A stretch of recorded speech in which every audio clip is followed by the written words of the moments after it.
కదా! ఎలా ఒప్పించారు సార్ అసలు? ఆ గెటప్‌కి ఎలా ఒప్పించారు? ఆయన జనరల్‌గా అంటే ఇప్పుడు ఒప్పుకోరు కదా! ఈ లైను ఫస్ట్ నాకు క్రిష్ గారు లైన్ మాత్రం చెప్పారు. ఒక లైన్ ఎలా ఉంటుందని.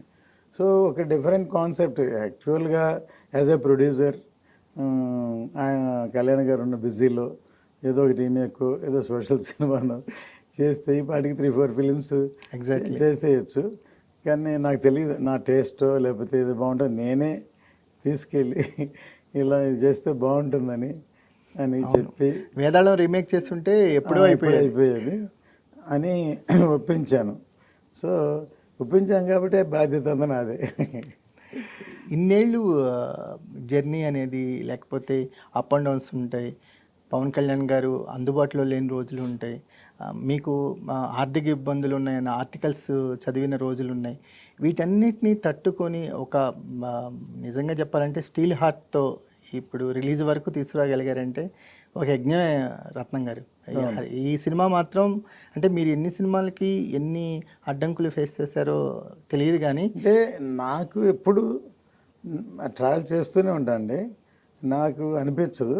కానీ మీడియాలో రాయడం వల్ల ఎవరికైనా, నాకు కాదు ఎవరికైనా సరే ఇది ఆగిపోయిందని, ఇంకా మూవ్ అవ్వదని, ఆర్థిక ఇబ్బందుల్లో ఉన్న రత్నం గారని, నేనున్నానో లేదో మీకు మాత్రం నేనున్నానో లేదో ఇలా రాయడం వల్ల ఏమవుతుందంటే బిజినెస్ కానీ ఫైనాన్స్ కానీ మిగతా చేసేవాళ్ళు అమ్మో ఇది వస్తుందో రాదో అనిపిస్తుంది.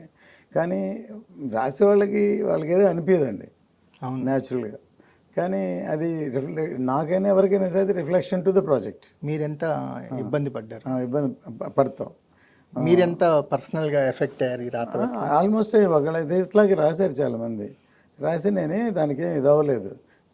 న్యాచురల్గా ఏదైనా బ్రేక్ రావచ్చు, లేట్ అవ్వచ్చు, అది మనం ఫేస్ చేసేది. కానీ మరి ఫేస్ చేసేమో లేదో, ఇబ్బంది పడ్డం లేదో వాళ్ళు రాస్తుంటారు అనమాట.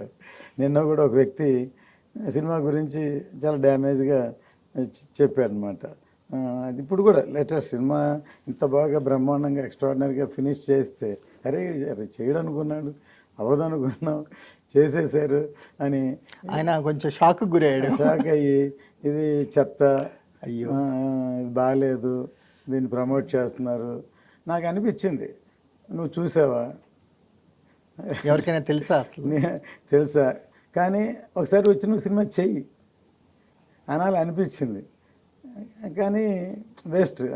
రేపు సినిమా చెప్తుంది, రిలీజ్ అయిన తర్వాత సినిమా చూస్తే వాళ్ళకే అరే పాపం ఎంత బాగా తీశారు, ఎంత కష్టపడి ఎంత గ్రాండ్గా తీశారు, మన అవసరంగా. అప్పుడు వాళ్ళ మాటలు ఏమవుతుంది, వాల్యూ పోతుంది, ఆటోమేటిక్గా వాల్యూ పోతుంది. అంటే ఈ సినిమా సృష్టించే విజయమే వాళ్ళని నోళ్ళు మోపిస్తుంది. అందుకే నేను ఎప్పుడు అంతే, వాళ్ళు ఏ రాసుకునే మాట్లాడినా తర్వాత రెస్పాన్స్ ఎప్పుడో ఒకసారి ఇది ఆగిపోయింది అనుకున్నా ట్రైలర్ రిలీజ్ చేస్తాం, లేకపోతే ఇది రిలీజ్ చేస్తాం, దానికి రెస్పాన్స్ అది చూస్తే వాళ్ళకి తెలుస్తుంది.